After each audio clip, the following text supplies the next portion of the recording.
This podcast is intended for healthcare professionals, including dentists, for educational purposes only. It should not be considered medical advice, a product endorsement, or promotional material. Welcome to Decoding Dentine Discussions, the podcast where we explore the latest insights and best practices in dentine hypersensitivity. I'm your host, Dr. Shaista Siddiqui, and today we have an exciting episode in store, Mastering Dentine Hypersensitivity Diagnosis.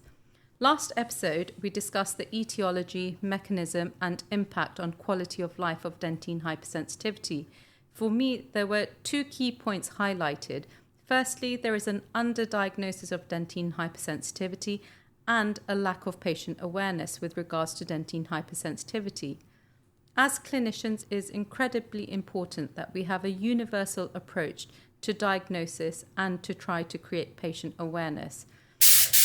To help in this today, our guest speaker is Professor Dr. Arwa Al-Sayed, a renowned consultant and professor, as well as the Vice Dean and Head of Postgraduate Studies at Dar al-Ulum University in Riyadh, Saudi Arabia. She is a member of the Saudi Dental Society as well. She's an expert in the field, and together we'll be unpacking the complexities of diagnosing dentine hypersensitivity. Professor Arwa, I gave a brief introduction about you. I'd like you to tell us a bit more about yourself, please. Hello, good evening. Greeting from Riyadh. Thank you for inviting me to be part of this wonderful topic and great podcast. Actually, the talk goes on, and I think it will never end when it comes to dentine hypersensitivity. I'm Professor Arwa Al-Sayed, consultant in periodontology and dental implant, and I'm the head of the implant fellowship program, training program in perio at the Saudi Council of Health Specialty in the Kingdom of Saudi Arabia. I'm very happy to share my knowledge and experience over 20 years of work with this field of periodontology, which really faced dentine hypersensitivity almost once a week. So thank you for inviting me.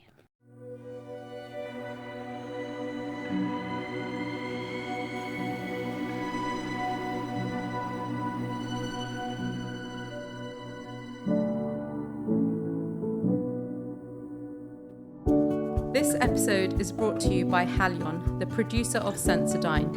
Sensodyne does more than help reduce the pain of dentine hypersensitivity. Sensodyne with Novamin can help repair and protect your patient's exposed dentine. Before I start asking you questions, I just want to give a bit of a preamble. In June 2024, Halion and CAP hosted an international advisory board focused on the diagnosis and management of dentine hypersensitivity across the Middle East and Africa.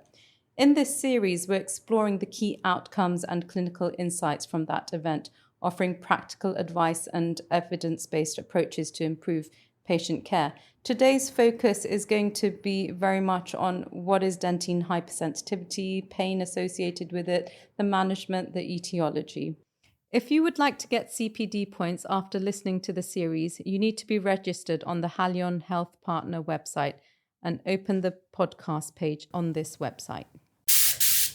So my first question to you today is, why is screening for dentine hypersensitivity important? What can we achieve with screening? Okay. I think today the talk will be about diagnosis.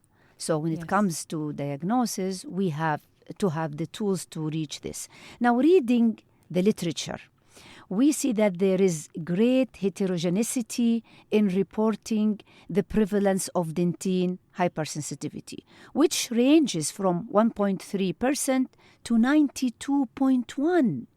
And this is partly related to variable screening methods between populations. Now, we all know that the score used for diagnosing dentine hypersensitivity is the Schiff score. And this is used for screening in Arab population. It was approximately twice that reported in Europe. This indicates that dentine hypersensitivity is a potentially underdiagnosed condition, which has impact for patients and other healthcare providers in the region involved with the management of dentine hypersensitivity. Now, screening for dentine hypersensitivity is an essential component of preventive and diagnostic dental care. It enables early intervention, promotes patient comfort, helps identify contributing factors, and leads to more targeted and cost-effective treatment plans.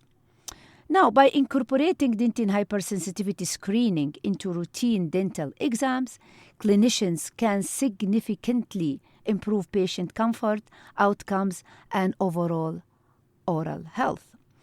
With a proper daily use screening tool, we can develop a unified and simplified algorithm to diagnose, manage, or treat dentine hypersensitivity. These tools can be further used to encourage discussion between dental professionals and patients with regard to treatment and management of dentine hypersensitivity. I think you've picked up on a really important aspect here, to encourage discussion between dental professionals and patients. Part of the problem with the underdiagnosis is patients not being aware that this is a problem, patients not discussing this with the clinicians, and potentially also clinicians not having a holistic approach to caring after their patients. Clinicians maybe just focus on whatever problem the patient has come up with. So I really like this point that you've made about, further discussion and encouraging discussion between professionals and patients. Indeed. So you've briefly touched upon this, early detection, using screening, hopefully detecting dentine hypersensitivity early. What are the benefits of this? How will this help a clinician and how will this help a patient? Okay.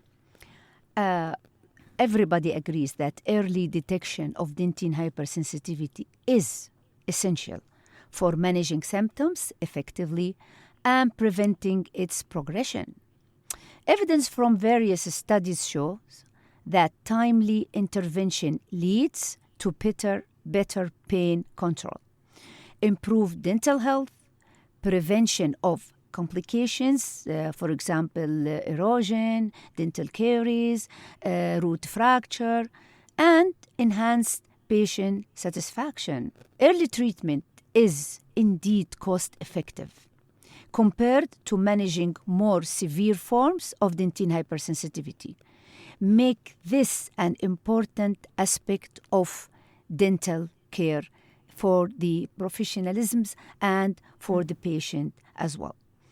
Now, where did we get this? If we go back to the literature, and we always like evidence-based studies and we have to have support, we like to have support from the literature. Let's shed the lights of some support, some literature which really showed the importance of this, the benefit of early detection or the importance of early detection. First, the use of desensitizing agents. For example, potassium nitrate or calcium phosphate. And here, if we talk about Sensodyne, they are the leader for this product, or fluoride version. All these can reduce the intensity of dentine hypersensitivity, preventing the condition from escalating to a point where more invasive treatments are required. For example, if we ignore the detection at an early stage, then the patient might go to resto or endo procedures or further to periodontal surgery, which we all try to avoid as early as possible. Second point, improved treatment outcomes by the effectiveness of early intervention, as treatment can be tailored to the cause and severity of dentine hypersensitivity. The earlier the use of desensitizing agents, the better the reduction in sensitivity scores and the longer lasting in the relief. Also, reduction in the risk of complications by maintaining enamel integrity, preventing future cavities or caries, and erosion is a key factors for this issue. Also, enhancing quality of life and patient satisfaction by reporting less pain, less discomfort for those who received early treatment is well reported. Cost-effective management by early treatment with non-invasive options and lower complications is as well reported. So I like that you've made this very much evidence-based, and what I'd like to say to the listeners is that if they're keen to know where Professor Arwa has got her information from, the studies that this is based on, we'll make sure that where we post the podcast, we refer to these studies if anyone wants to read up on it. I think this is really super information that you've given us. So from the ad board, one of the key things that was discussed was a pre-screening question, and we sort of briefly touched upon the DHEQ. What I wanted to ask you is, what is your protocol? How do you do the questionnaire with patients? Okay. Now, we talked about the importance of early detection, the diagnosis, but how can we implement this effectively in the clinic? How will the patient benefit from all this evidence-based data or the literature? So there are a few points I will talk about them briefly, but as you said, if anybody interested to know in depth, we can have it in the podcast or they can contact me, and I'm more than happy to share all the knowledge, all the information or the literature. So, thank you. The first point is the initial patient interview and medical history. Now, we have to know the symptoms. We have to know the duration of the dentin hypersensitivity. We have to know, is it localized or generalized? Because accordingly, the treatment, the management will deeply differ from one case to the other. Also, we need to know the triggering stimuli. What does trigger dentin hypersensitivity? Also the severity, and here we can use a Schiff score, or we can have a scale from 1 to 10 reported by the patient himself. Also, if the patient did receive previous treatment, that will really make a big difference, because if patient have more than once treatment, then we should change what did he have before, so we can get to resolution of the problem. Also, we need to know what are the oral hygiene measures, because dentin hypersensitivity could be due to patient bad oral hygiene. So we need to know what's his oral hygiene measures he's using daily or weekly, or even if he brushes to start with.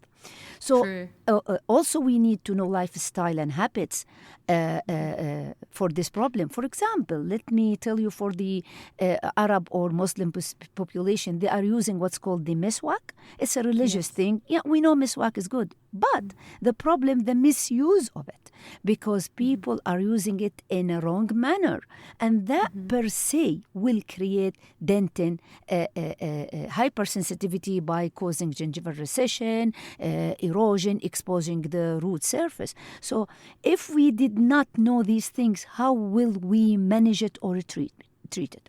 So this is the first point I am really talking about. The second one, we go to the examination. We have to do the clinical examination in the clinic. We examine the teeth, we examine the periodontium, we examine the bone by doing x-rays, we see if there is any bone resorption, and then we look at the restorations. Are they good restorations or defected ones? Because all these can complicate the treatment if we started to do it. Now, we reach to the point of diagnosis. So we have diagnostic tests.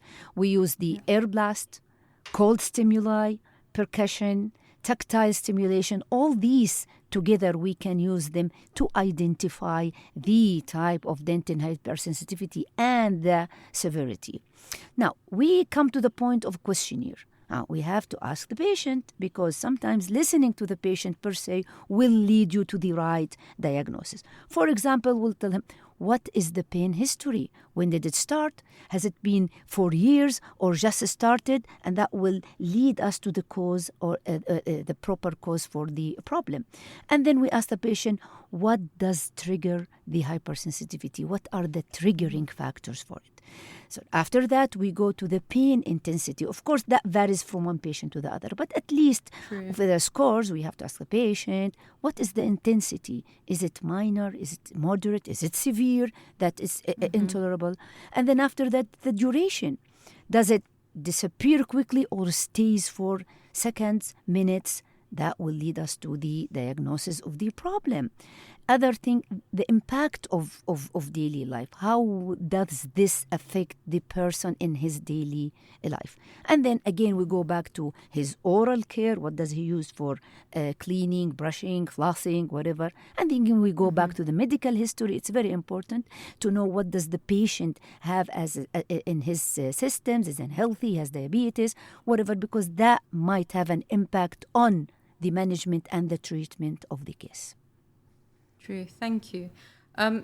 My next question is, you've talked about diagnostic tests. So what tools are needed to be able to get a diagnosis for dentine hypersensitivity? So what do you do and what are your instruments or tools that you use? Okay, but there are several tools. For example, lightening, magnifications, and that comes with different powers. Sometimes we use the periodontal prop, and then we pass it around the tooth, and that per se will tell us how severe is the sensitivity. We can use the 3-in-1, and whether we use them all collectively or we pick one of them according to the case. Now, to be able to reach to a definitive diagnosis, number of conditions that give rise to similar symptoms has to be excluded first. For example, patient might have dental caries, and that reaches deeply to the dentine, and that will affect the dental pulp. Also cracked tooth, fracture restoration, dental or occlusal trauma, periodontal diseases. And as a periodontist, I'm telling you, sometimes deep pockets per se cause hypersensitivity, and patients refrain from even brushing their teeth, and that will worsen the situation. True. Yeah, a patient might have endodontic problems. Sometimes after teeth whitening, when they use this strong peroxide agents, I personally have this problem. I had the teeth whitening, and I have a 1 week hypersensitivity, but then it disappears. That was very bad. You could deal with it yourself. You knew exactly. what to do, right? So I was treating myself. So tools used for examination and diagnosis, as I said, the prop, the 3-in-1, the lightening. And after that, we have to record the findings. Okay. Yes. So what is your protocol for recording? Yeah, I use it clinical. Hypersensitivity? Yep, clinical notes.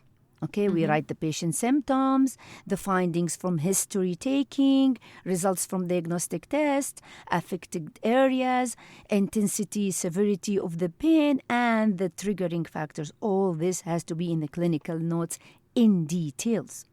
And then after that, we look at the pain intensity.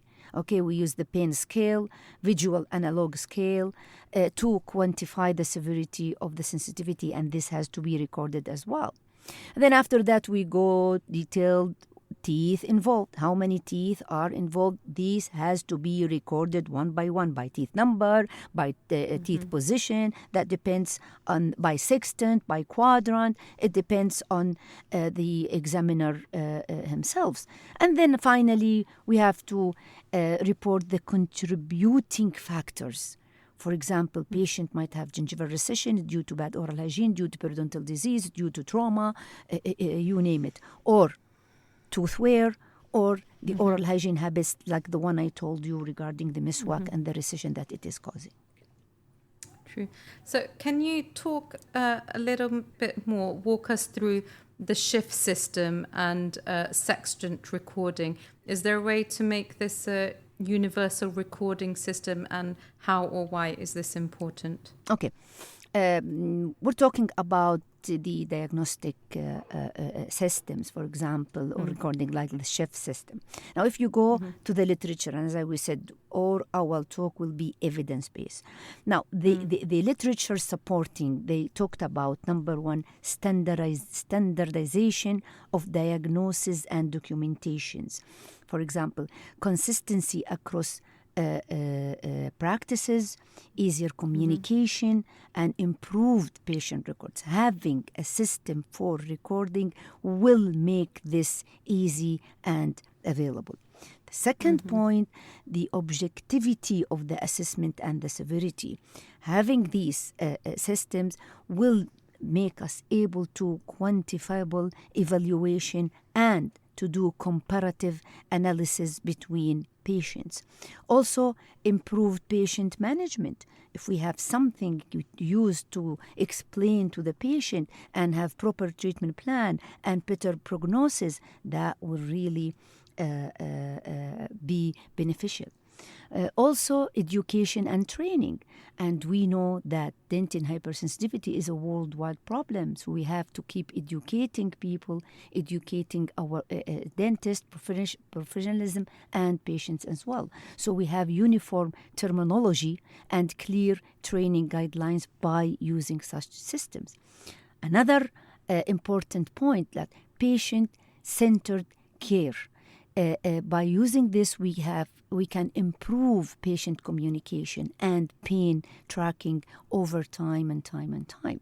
The last point is the consistency across different environments. By using this, we can have it internationally applied, and we can have international communication, so we can get to discuss ideas and reach to problem solving solutions. So, in conclusion, making the Schiff sensitivity scale a universal system for diagnosing dentin hypersensitivity is important because it brings standardization, consistency, and objectivity to the diagnosis and management of dentin hypersensitivity.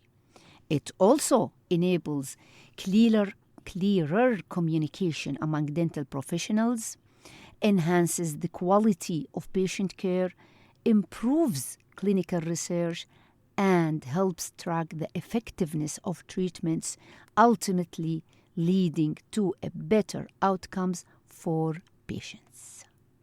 I think that's very key what you've said there, that having a standardized diagnosis system, something like the Schiff sensitivity scale, it allows for, to a degree, reproducibility and communication between clinicians, which then allows for better care for patients, better way of monitoring, making sure they're receiving care, making sure hopefully that the symptoms are getting better. If it's not getting better, further investigations, why is it getting worse? So very, very important having a universal system that we can all refer to. Now, we've talked about, so a lot of this recording is, manual. We're telling our nurse to write down numbers. We're asking patient questions, writing down numbers, and, writing down location of where the recession is, where the sensitivity is. Do you think there's room to have AI to help record this in a better way? Yeah. Artificial intelligence. I think we're going to have it maybe recently in our life. It's everywhere. Why not having it in this podcast? Indeed. Let me, going back to the literature, and I'll give you some supporting quotes for the use of AI. Number one, efficiency. Automating data entry and record categorization can save significant time by using AI. Also, also accuracy. AI does reduce human error and improve records quality and consistency. Another point that AI can provide is the cost saving. By improving efficiency, AI can reduce labor costs and resource expenditures. Another point, compliance. AI can help indeed ensure that records meet regularity and legal standards, reducing the risk of fines or penalties. The fifth point is scalability. AI can handle large volumes of data and records, making it easier to scale operations. The last point is that AI enhance security by powered systems which can better detect anomalies and protect sensitive information. So, in summary, AI is revolutionizing record keeping by automating and streamlining many of the manual processes that were once time-consuming, error-prone, or resource-intensive.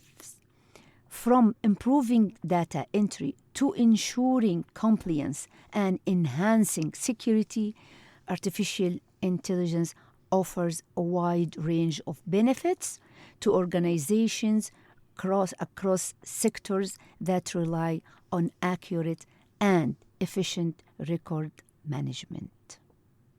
Perfect. I don't know if I'm liking the idea of AI or if I'm a little bit scared by it.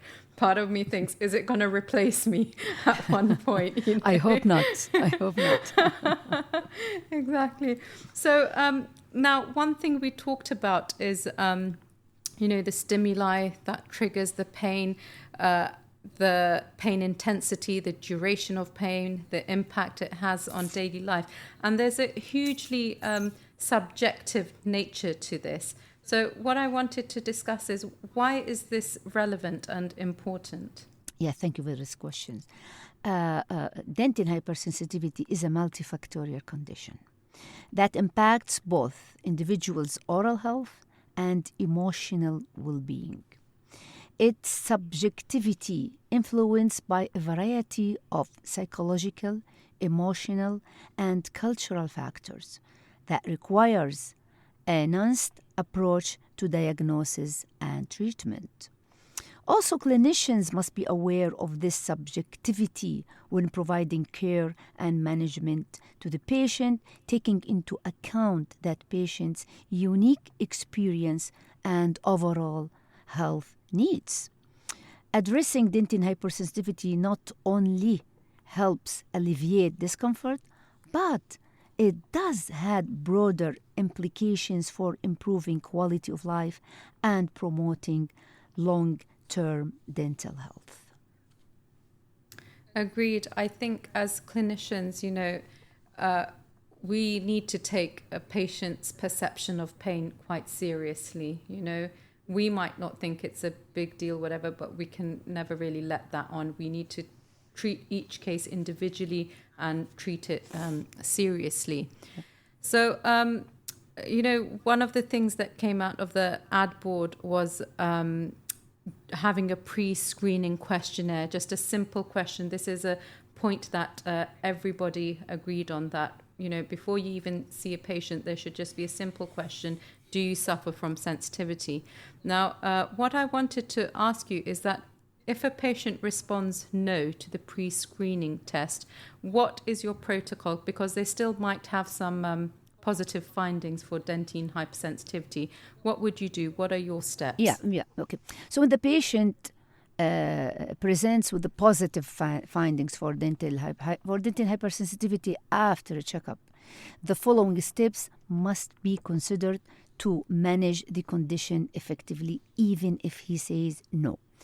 Number one, we have to confirm the diagnosis by doing clinical examination, using the cold, hot test, ruling out other causes like what we said, if the patient has gingival recession due to perio problem or to endo or fractured tooth, etc., etc.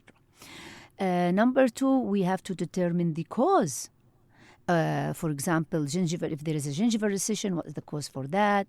If there is any bruxism or enamel erosion, dietary factors, tooth brushing trauma, and on and on and on. So we have also to determine these causes. The third point is to discuss the treatment options with the patient.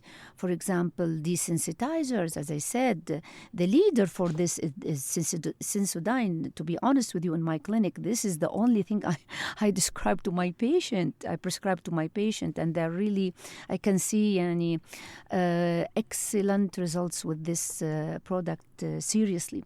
So when we use the desensitizing fluoride toothpaste that has potassium nitrate, or we have fluoride mouthwash or fluoride sealants, desensitizing agents. So all these ones, we have to discuss it with the patient.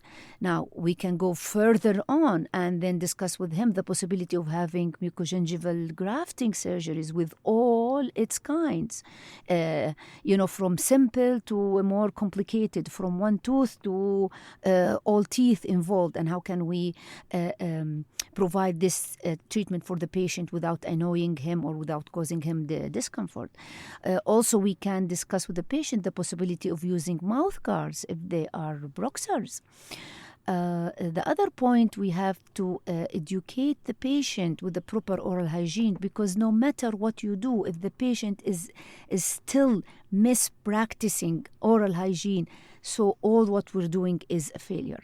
Add to this the diet modification. Those who are really in high sugar intake or like these are drinks, the Pepsi and all these ones, that will really complicate the case and will never reach to any solution, will never reach to a treatment no matter what we do.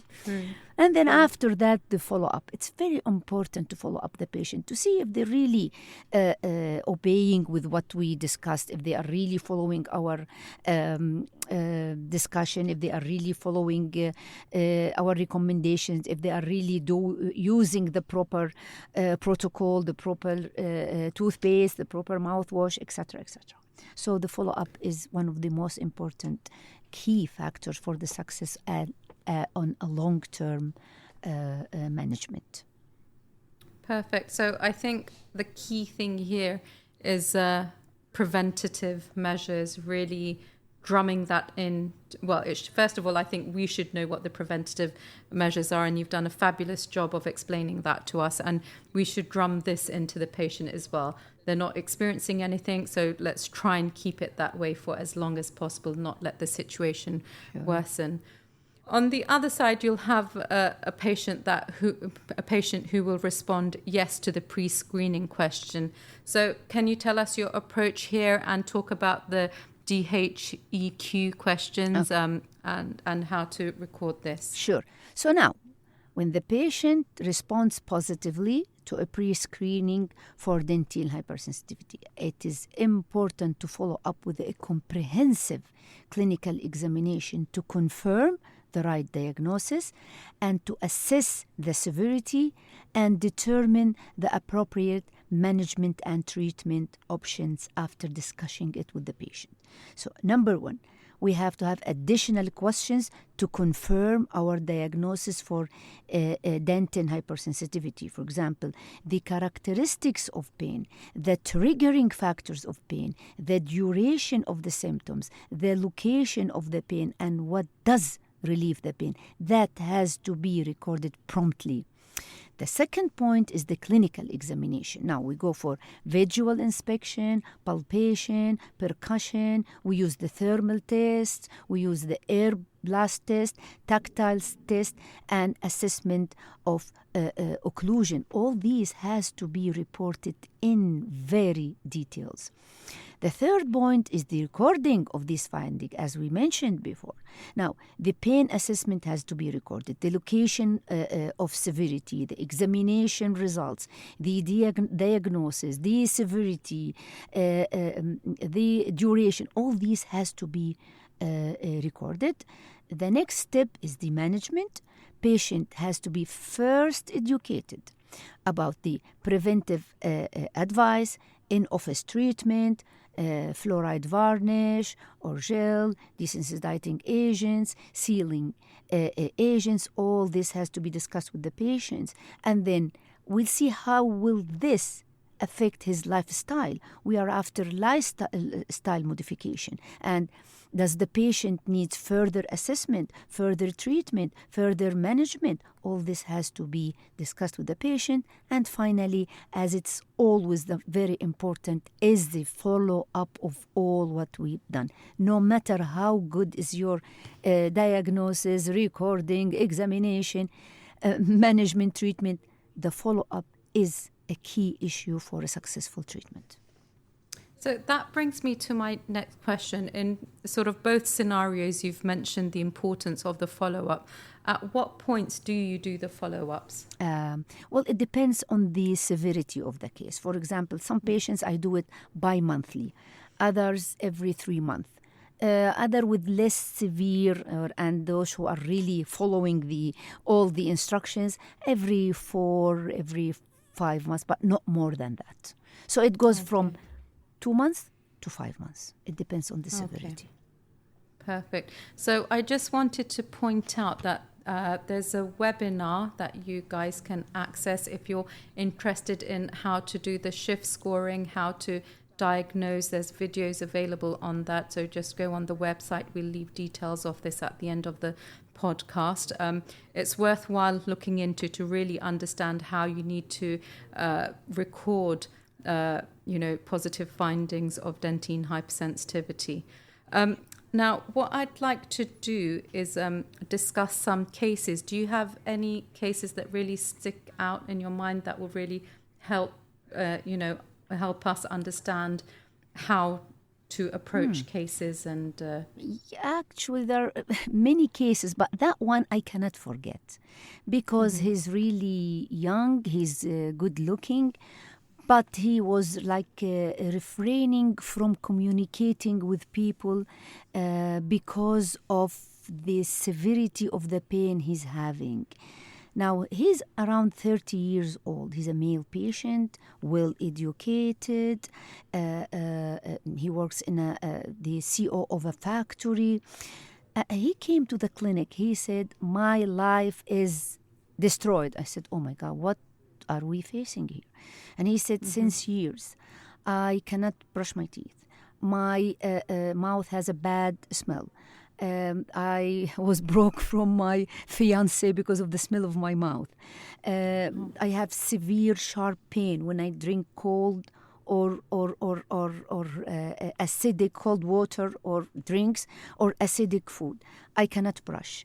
That pain, it just stays, and then it doesn't go until I do something. And that actually, I did not see still his mouth, but I was listening to him. I figured this guy has dentine hypersensitivity before even examining him. From what he says, that tells me he has dental hypersensitivity. And it was localized in the front area. Luckily, it was the lower jaw. Tooth number 41, it wasn't in the upper, so it's not aesthetic, but it's really from functional point of view. So when I said, okay, allow me please to examine you, he's healthy. He has no any systemic problem. All his teeth are clean except one tooth only. He has severe gingival recession, around 10 millimeter. And now I understand why he's saying severe pain, because the whole root is exposed. Wow. The whole root is exposed. I can see the whole tooth. Luckily, there is no mobility. There is no mobility because one side of the bone is lost. But mesial distally and lingually has thick bone, thick tissue phenotype. And that really helped him not to lose the tooth. And there is plaque accumulation, gingivitis or gingival inflammation, bleeding spontaneously. Of course, he cannot brush. If he brushes, that will have a pool of blood at this area. It was fiery red, the gum. And that was actually when I asked him, tell me please the history. Now we have really to know the history. Why it's only one tooth, not all the teeth. So here comes the point of recording and taking the history. I spent more than 1 hour just getting the words from his mouth to understand what is the cause of this. Of course, he's using a pen when he's reading or studying, and he just scratch that area. It's just like a habit, a bad habit.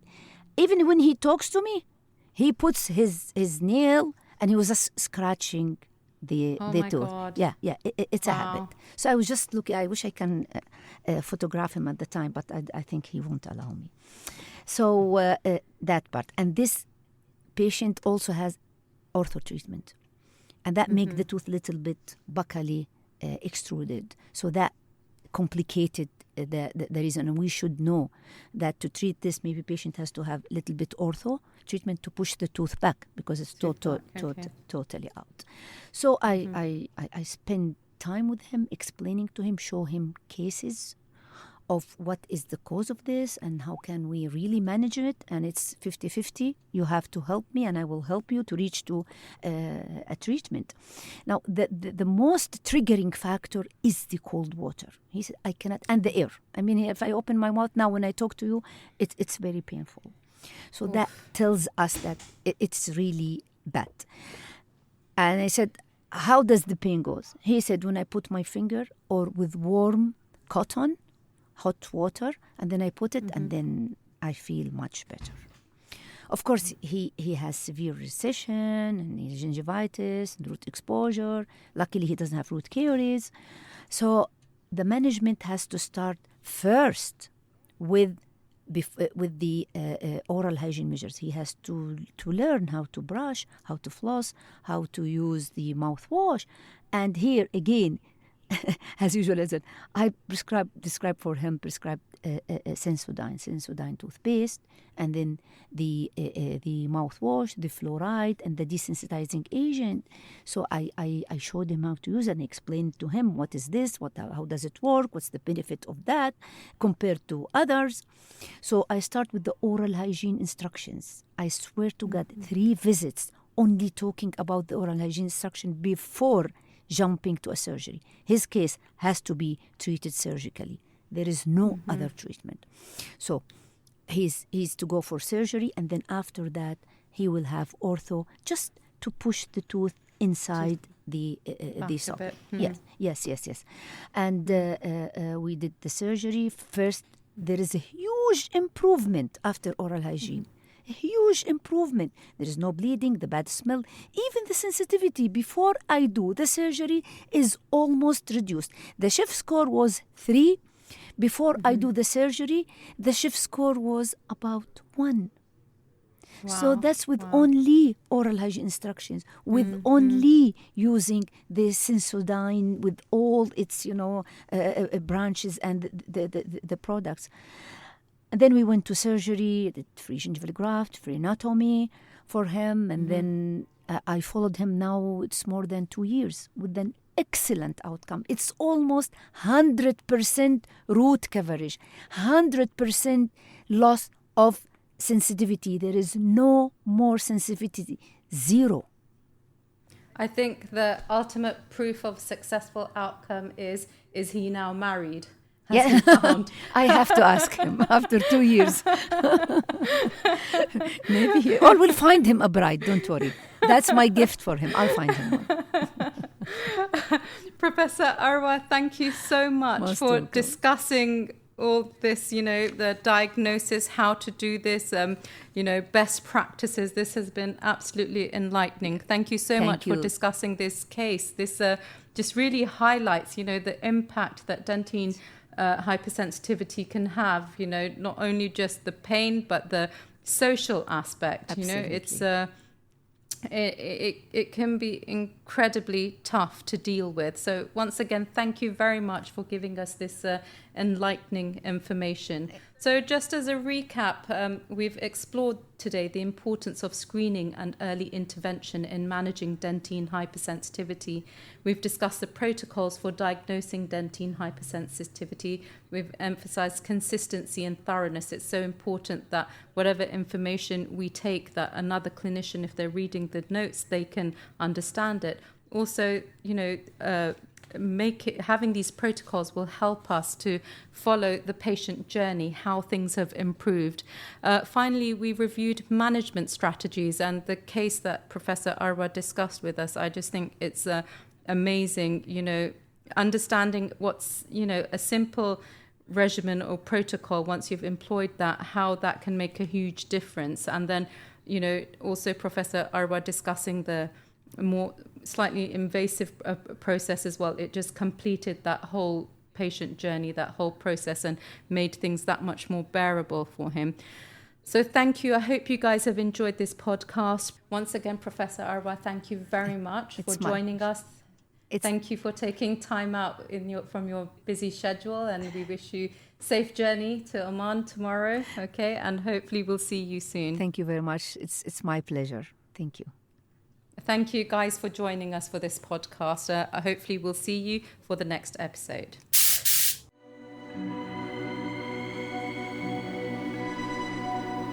This episode is brought to you by Halion, the producer of Sensodyne. Sensodyne does more than help reduce the pain of dentine hypersensitivity. Sensodyne with Novamin can help repair and protect your patient's exposed dentine. If you would like to get CPD points after listening to the series, you need to be registered on the Halion Health Partner website and open the podcast page on this website.